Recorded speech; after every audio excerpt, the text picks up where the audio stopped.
What's going on, family? Welcome back to the Concrete Jungle. It's your boy Concrete. In today's video, I want to go ahead and run through all the expenses so far for the project down in Tuskegee and just kind of talk through some of the unexpected challenges that I've came upon so far. I tracked all of my expenses in Microsoft Excel, just kind of a sheet that I brought up just so that I could see everything written down. So I'm going to transfer this over to the screen and share my screen with y'all and just talk through all the expenses so far. All right, family, welcome to my Excel sheet. This is kind of how I keep track of everything that I spend money on outside of like just gas and little things like that, which I probably should start tracking so I could go ahead and write off on my taxes one of these days. But yeah, as far as everything I've been keeping track of is basically just material and like some non-material things like dumpsters and property taxes. But we'll get into that once I get into all of the expenses for the project. So starting off, before I purchased the property, I had to put down $100 earnest money. If anybody doesn't know what earnest money is, it's basically just a deposit that you give to the seller. Sometimes it could be refundable or non-refundable, but in this case, it was not refundable.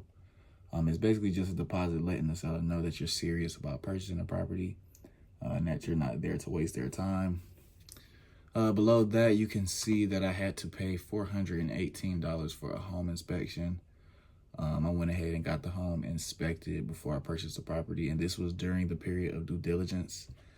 So again, when you're trying to purchase a property, you could put down earnest money and you have 30 days to do. In my case, I had 30 days to do due diligence, so that was doing all my inspections and basically making sure that the property was something that I wanted to take on. So I paid a company to go out and do the home inspection, and I'll probably make a separate video on that, just going through the entire inspection report and letting you guys know some things that popped up that I was expecting, some things I weren't expecting and stuff like that. So I'll probably make a whole nother separate video on that. But one of the things that was problematic in the home inspection report was the fact that the owner and the inspectors said that there was a septic tank back there. But nobody could find it. Nobody knew where it was. So I had to pay another $150 to get a septic company to come out there and actually trace the lines. And they found that there wasn't a septic tank. So that's, again, one of the things when dealing with older houses, newer owners might not know all of the specifics regarding the house, like if it's on a septic tank, if it's on city sewer. So in my case, we did find out that it's on city sewer, and that was a relief for me because honestly, if it was on septic, I probably wouldn't have purchased the property, just because like dealing with septic tanks, especially older septic tanks, is something that I just don't want to get into right now. So those were all of the, pre-construction costs that I had incurred. And then, of course, I had the $17,216 purchase price. So that brought all of the purchase expenses to $17,884.15. Okay, so moving on to the renovation portion of the expenses. I won't go through the entire list just because I feel like some of it is redundant to cover and unnecessary. But my goal with this is to start to update it with you guys weekly to show you guys how I'll be making a video in the house showing you guys how things are being installed. And I also want to translate that over to this Excel and show you guys how that updates the budget, updates the potential profit for the project, and keep track of all of the expenses that I'm doing to show you guys exactly how things can add up pretty quickly. So starting off, we had to do demo out the entire interior of the house, pretty much rip up all of the floors, rip out all of the sheetrock, take cabinets down, take toilets and things out. So the first part of the expenses was really just gloves, goggles, masks, making sure that the crew that I had in the house was safe, and dumpsters.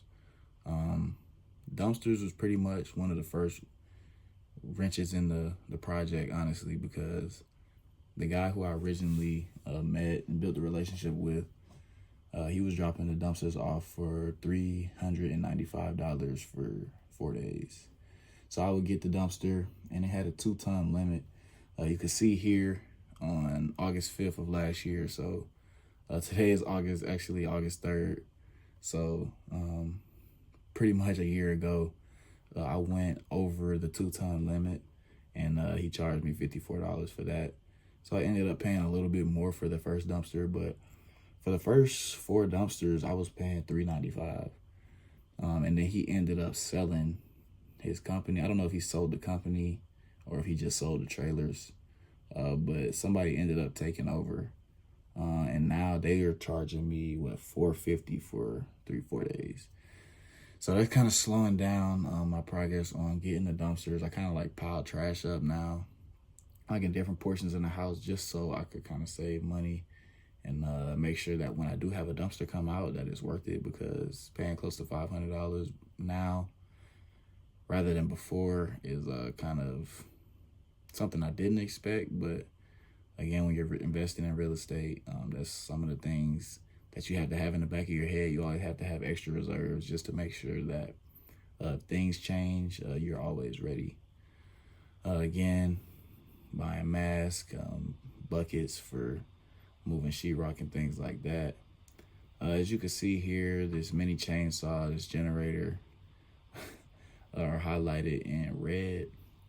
That's because when I first purchased the property, I bought new deadbolts, new handles, new locks and everything for the doors, because I left the doors the same for like all of last year. I pretty much just replaced those doors a couple months ago. So pretty much all of 2024, when I had the house, it was the same doors on there. So I went ahead and changed the locks, but one of the windows had a couple panes missing, and I had just plywood over it.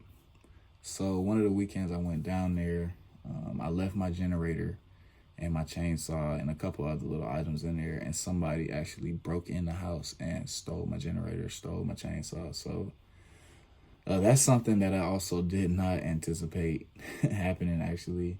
But, you know, I had to just chalk it up to the game. Can't really get too upset. I mean, you can get upset as people stealing your property, but in the grand scheme of things, that $600 generator did nothing but teach me, you know, because I was kind of being reckless with my materials, reckless with my tools. So that's just something I had to learn, and I definitely won't be doing anything like that again. And you just always have to be ready for unexpected circumstances when dealing with real estate, dealing with property, because there are so many moving pieces, so many variables. Moving along, we just have different miscellaneous items on here. Some of the things I do want to highlight is property taxes, making sure that if you're investing in real estate, you know what your property taxes are. In Tuskegee, Alabama, property taxes are pretty low compared to other parts of the country. So I was kind of ready for that. I had pretty much knew what the property taxes would be, but that's something you definitely want to look for. If you're purchasing a property, you want to make sure that you're covered for the property taxes as well, because that is a recurring payment that you will have to make sure that you stand up on. Again, the first windows that we purchased were $180 each. When I first started the windows, I bought 4 of them and I got those installed. And then I ended up talking to a good family friend, Mr. Jeff. Shout out, Mr. Jeff. He ended up having a property down in Augusta that he was about to completely renovate. He was about to turn it. It was a single family home. He's going to turn it into a bakery. And so instead of just doing all the demo himself and throwing all that stuff away, he let me and one of my good friends, Tommy, come down there and take all the windows out of the house. So I paid for 4 windows at $180 a piece. Ended up being $720 for those 4. But I ended up getting, I think, 12 windows for free. And I think I only have like 3 more to buy. So shout out Mr. Jeff. He definitely saved me a pretty penny on giving me those windows for free. I mean, I still had to put in some sweat equity and be able to take them out and haul them all the way down to Tuskegee. But not having to purchase them was definitely a help to me in my pockets. Moving down, you can see the front door was $650 and the back door was $550. I got these doors from a I don't even know what you would call it, like a resale warehouse, or like a wholesale warehouse. It's just pretty much this huge warehouse that has a bunch of building materials for pretty cheap, a lot cheaper than the Home Depot. Lowe's will have them. So I frequent stores like that just to try to find deals on materials and make sure that I'm being as smart as I can with my money. And then you can see here, like I have some links to like the receipts and stuff on the side, just for whenever I'm trying to write off these items later. I'll be prepared to have the proper documentation. But other than that, other than windows, doors, we just have a lot of shims, nails, different flashing materials. Purchased another generator. I went with a Ryobi generator this time. And we got that new roof in. Shout out Monarch Roofing. They definitely helped me out. And yeah, that's pretty much all of the expenses right now. I mean, I'll definitely make sure to update this with you guys as we move along. But so far, the total expenses for the renovation, $17,491.15. So that brings the total project cost to $35,375.30. So that is what I have spent so far. And majority of that is coming out of my own pocket, because I know it's smarter to use other people's money when you're doing investments and stuff, but I'm not necessarily on like a crunch timeline.